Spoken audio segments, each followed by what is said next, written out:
Os ministros do Supremo Tribunal Federal, em especial Alexandre de Moraes, têm tomado decisões para tentar punir todos aqueles que ousaram, falar a verdade. Em especial, trazemos aqui questões do ministro, que possa até estar enganado, mas nada me deixa desconvencer de que Moraes tomou uma decisão que pode se tornar um desastre para a sua própria imagem no exterior. Aqui no Brasil, claro, tanto faz, a gente sabe que a mídia vai sempre passar pano e não tem ninguém além deles nas questões de leis mesmo. E a relação aqui, Eduardo Tagliaferro, todos sabemos, que temos aí uns ritos lá fora do Brasil que são diferentes aqui do país. E os ministros do Supremo Tribunal Federal se preocupam bastante com essa forma como são vistos lá fora. Inclusive, eles adoram receber visitas das universidades estrangeiras para participar dessas conferências, além, claro, de todas as questões financeiras que eles têm lá. Mas, claro, essas conferências internacionais, pousar como guardiões da democracia e da liberdade de expressão, são pontos fundamentais que eles buscam mostrar que não é bem a realidade aqui no Brasil, mas para eles é o que eles tentam passar. E nesse papel que se apresentam os heróis que, com sua coragem, salvaram o Brasil de um suposto regime autoritário. Teria ali questões de golpe de Estado, como foi apresentado para todo o Brasil, mas lá no exterior, a maioria dos países não estavam sabendo disso, e isso pode se virar contra o próprio Moraes. A realidade começou a escapar do controle quando o ministro Alexandre de Moraes ordenou aí a prisão de um brasileiro que se encontrava na Itália, melhor, se encontra ainda na Itália. Trata-se exatamente de Eduardo Tagliaferro. E aí, qual teria sido o motivo dessas denúncias contra o próprio ministro Alexandre de Moraes? As questões relacionadas aos presos do Rio de Janeiro são sustentadas por documentos, áudios e registros que apontariam para muitas, na verdade, irregularidades durante o processo eleitoral de 2022, como, por exemplo, a questão de fazer pedidos de busca e apreensão após essa busca já ter sido feita, procurar fazer documentos retroativos. E aqui está o detalhe mais importante. Ao tentar calar essa voz, o Moraes acabou oferecendo justamente a chance que esse cidadão precisava para mostrar aí as suas provas diante de uma corte estrangeira, corte essa que deve estar realmente alinhada à Constituição do seu país e também às leis estrangeiras. Esse é o caso de Eduardo Tagliaferro, que a gente acabou de mostrar aqui. O pedido de prisão contra ele, feito pelo ministro, não convenceu os juízes italianos. Inclusive, ele foi detido, mas liberado logo em seguida e passou aí, inclusive, já por uma nova acariação lá. Para eles, a acusação de vazamento de informação sigilosa não configura crime, pelo menos não que justificasse prisão de liberdade, essa privação que é costumeira aqui no Brasil. Pelo contrário, lá eles viram a necessidade de ouvir o lado da defesa. E exatamente isso que foi feito hoje, uma grande oportunidade para mostrar grandes coisas que eles não sabem. E depois dessa audiência, Eduardo Tagliaferro, inclusive, gravou uma mensagem agradecendo o apoio que recebeu dos brasileiros e dizendo-se aliviado e destacando que sua fala foi acolhida com atenção. Isso é super importante, inclusive lá dentro da Europa, pode mostrar para outros países que não têm conhecimento do que está acontecendo aqui no Brasil. Segundo Tagliaferro, as autoridades italianas ficaram surpresas ao ouvir os relatos, não só sobre a sua situação, mas também sobre os casos de perseguição política envolvendo outros nomes. A gente tem diversos nomes, como jornalistas, pessoas comuns, que estão fora do Brasil, inclusive, por passar por essa perseguição, que se voltar para cá são presos. E é aqui que a questão se torna ainda mais delicada. Eduardo Tagliaferro levou à mesa dos magistrados italianos exemplos concretos, como jornalistas que foram alvos de mandados de prisão, como o próprio Osvaldo Eustáquio, que foi lá para a Espanha, acabou protegido pela justiça espanhola.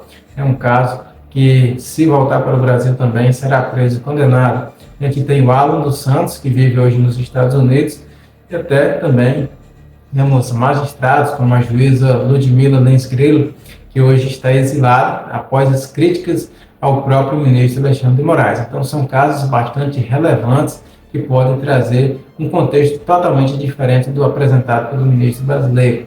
E ele também citou analistas e comentários como Paulo Figueiredo e Rodrigo Constantino, que deixaram o Brasil também por essas questões. por estar sofrendo essas questões mais persecutórias. E o que surge desse quadro é um padrão. Qualquer voz dissonante, qualquer pessoa que exponha fatos, sejam comprometedores ou questionem decisões de morais, rapidamente tornam alvo de inquérito. A gente viu isso acontecer diversas vezes. Na maioria das vezes, inclusive, são inquéritos sigilosos, aí são processos obscuros e ordens de prisão, sem precisar assim, de uma questão mais séria. Basta mesmo ser a questão da opinião, como se dar opinião no Brasil fosse crime.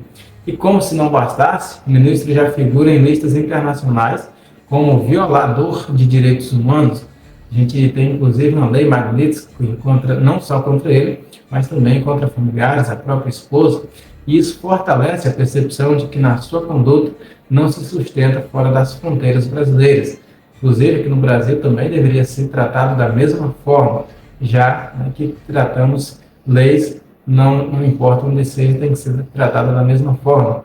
Que talvez esteja até sendo um pouco otimista demais, mas eu acredito que esse episódio pode marcar um ponto de virada. E quanto mais insistirem nesse tipo de perseguição, mais difícil será manter o discurso de defensores da democracia perante o mundo. Que no Brasil a gente sabe que a mídia tenta sempre buscar defender esse lado, principalmente agora que está do lado do governo, né, vem verba caindo, claro, vai proteger, vai defender. Então, agora imagine se Alexandre de Moraes viajando à Europa para palestrar sobre essa liberdade de expressão que eles tanto pregam, mas que aqui no Brasil não existe. Como vai explicar diante de professores e acadêmicos que dezenas de brasileiros vivem hoje em diversos países do mundo, exilados, justamente porque ousaram criticá-lo, porque ousaram usar a liberdade de expressão? Como vai fazer um discurso diante da contrariedade que ele pratica aqui dentro do Brasil? O apoio político também já começa a aparecer. Sim, Eduardo Tagliaferro revelou que recebeu mensagens de solidariedade, né?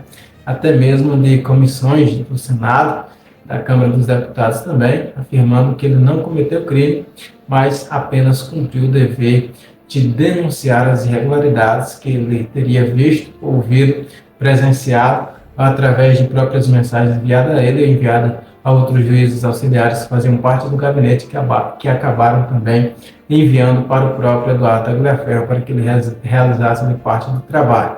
E que é importante, e por isso, voltarem nisso, que para mim Alexandre de Moraes errou gravemente, e talvez o maior erro de sua trajetória. E aí surge também, dentro desse erro do Alexandre de Moraes, a possibilidade de termos um revertimento. Ao tentar sufocar as denúncias, ele as amplificou, jogou nas questões, jogou nos microfones, e ao tentar fortalecer a democracia que não existe, ele acabou sufocando ela. E se essa estratégia continuar, as consequências serão inevitáveis, a perda total de credibilidade dentro e fora do Brasil. Lembrando que dentro dos Estados Unidos, ele já é considerado fora da lei, um perseguidor político, e entre outros tantos crimes. Pode ser que daqui a alguns anos olhemos para trás e digamos, foi naquele episódio, o Eduardo Tagliaferro na Itália, que começou a ruir a aura de autoridade incontestável que cerca o Supremo. Foi exatamente nesse momento, quando tentaram sufocar ainda mais perseguidos, que acabaram virando a arma contra si mesmo. Foi ali que o muro da censura começou a se desmoronar. E, na verdade, por eles mesmos, pelo próprio Alexandre de Moraes, o ministro que é praticamente já um ditador dentro do Brasil. Quem sabe, a partir de erros como esse, o Brasil reencontre o caminho da verdade e da verdadeira liberdade, que possamos nos expressar livremente, colocar os nossos pensamentos, claro, de forma respeitosa, mas podemos também tomar as decisões dos nossos representantes, que está ficando cada vez mais difícil. Esse é o assunto do vídeo. Peço que você deixe a sua curtida, o seu comentário, o que você acha a respeito do assunto. Também se inscreva no canal Ricardo 7 para que a gente possa continuar dialogando por aqui. Mais um forte abraço para você e a gente se vê no próximo vídeo.